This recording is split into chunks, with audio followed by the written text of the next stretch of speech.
Ok, hello ជាសួរបងប្អូនអញ្ចឹងវីដេអូនេះយើងមកនិយាយអំពី PD array របស់យើងដែលយើងចាប់ចេញពីដំបូងពី PD array ទី1ដែលខ្ញុំបាននិយាយពីកាប់ពីវីដេអូមុនថា PD array ហ្នឹងយើងសិក្សាវាបែបម៉េចយើងមើលវាបែបម៉េចចឹងទៅអញ្ចឹង PD array ទី1របស់យើងលើកពី liquidity យកមកនិយាយណា liquidity ដែលជា PD array ទី1អញ្ចឹងបើយើងមើលទម្រង់ PD array ទី1នេះ liquidity យើងអាចចាប់ all high low ណាមានន័យថាចុងវិចដែលខ្ពស់បំផុតនិងចុងវិចដែលទាបបំផុតបើចុងវិចដែលខ្ពស់បំផុតអញ្ចឹងជា buy side ណាជា buy side liquidity ហើយចុងវិចដែលទាបបំផុតជា sell side liquidity ឬក៏យើងដាក់ high low ក៏បានដែរយើងដាក់ high ទៅចុងវិចខាងលើហ្នឹង high ចុងវិចខាងក្រោមហ្នឹង low អញ្ចឹងផ្សារកាលណាដែលវាដើរនៅក្នុង rank នៅក្នុង liquidity ដើរចឡើងវានឹងមកផ្ដាច់ liquidity ណាមួយអាចមកផ្ដាច់ sell side មុនហើយបន្តឡើងទៅរក buy side ឬក៏ដាច់ buy side មុនធ្វើការដើរមករក sell side វិញចឹងទៅអ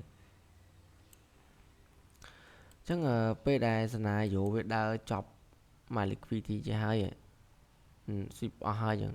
ចឹងសួរថាវានឹង draw liquidity ណាមួយទៀតអញ្ចឹងវានឹងបង្កើត liquidity ថ្មីឃើញ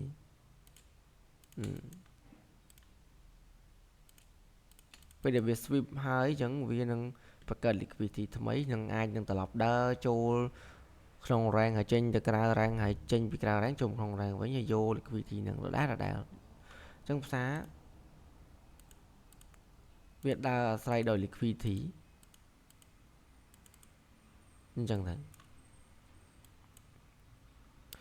ចឹងនេះសិតជា liquidity នៅក្នុង liquidity របស់វានេះចឹងវាមានកូន liquidity មួយទៀតបើយើងនិយាយស្រួលទៅវាមាន miner buy side and miner sell side ចឹងទៀតចឹងបើយមន័យគឺជាលំហសាច់ប្រាក់ណាជាលំហសាច់ប្រាក់ងាយស្រួលដែលផ្សារហ្នឹងងាយនឹងទៅផ្ដាច់ហើយនឹងធ្វើដំណើរទៅយកវាចឹងទៅចឹងផ្សារហ្នឹងគឺដើរដោយ liquidity ហ្នឹងឯងចឹងបើយើងនិយាយថា liquidity ជាអ្នករុញតម្លៃអ្នកកេងតម្លៃអាហ្នឹងក៏បានដែរចឹងការប្រើប្រាស់ liquidity យើងឥឡូវខ្ញុំចាប់ឆាតឲ្យមើលតិចសិនទៅណានេះ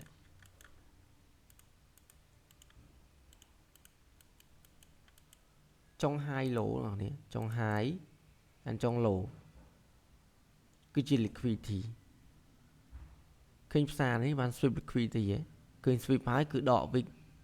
ចូលទៅក្នុង rank វិញចឹងសួរថានេះជាអីគេជា miner sell side liquidity នេះខ្ញុំចាប់ជា sell side ជាចុង liquidity ចឹងមានថា liquidity ធំចឹងអាក្នុង liquidity ធំនេះចឹងវាមានកូន liquidity ឬក៏កូន liquidity នឹងតាម frame ធំបើយើងចាប់តាម frame តូចអញ្ចឹងក៏ដូចគ្នាដែរអញ្ចឹងវាមានដូចគ្នាវាអត់ខុសគ្នាទេចឹងការប្រើប្រាស់ liquidity យើងចាំមើលតែផ្សារផ្ដាច់ liquidity យើងទៅរកកន្លែងចូលកន្លែង liquidity នេះពេល sweep ហើយចឹងយើងធ្លាក់ទៅតាម frame តូចចឹងទៅយើងអាចរកកន្លែងចូលបានហើយហ្នឹងហើយចឹងកន្លែងនេះទូថសុបចឹងខ្ញុំមុនបញ្យល់តែពីការប្រើប្រាស់របស់ liquidity ទេយើងកុំតិនចូលតាណាវិញឆ្ងាយកាលណាដែលផ្សារបានផ្ដាច់ liquidity ទី1ឬក៏ PD array ទី1ចឹងវានឹងបង្កើត structure ឲ្យយើងចាប់ផ្ដើមចូលផ្សារបានហើយចឹងវាមានគេវាមាន break out structure អញ្ចឹងទៅហើយវាមាន PD array បន្តបន្ទាប់ទៀតដូចជាគេកាលដែលវា sweep liquidity ហើយវាត្រូវមានបង្កើតជា order block បើសិនវាត្រង់នឹងឡើងទៅវិញណាចឹងវាអាចនឹងមាន order block ចឹងទៅ order block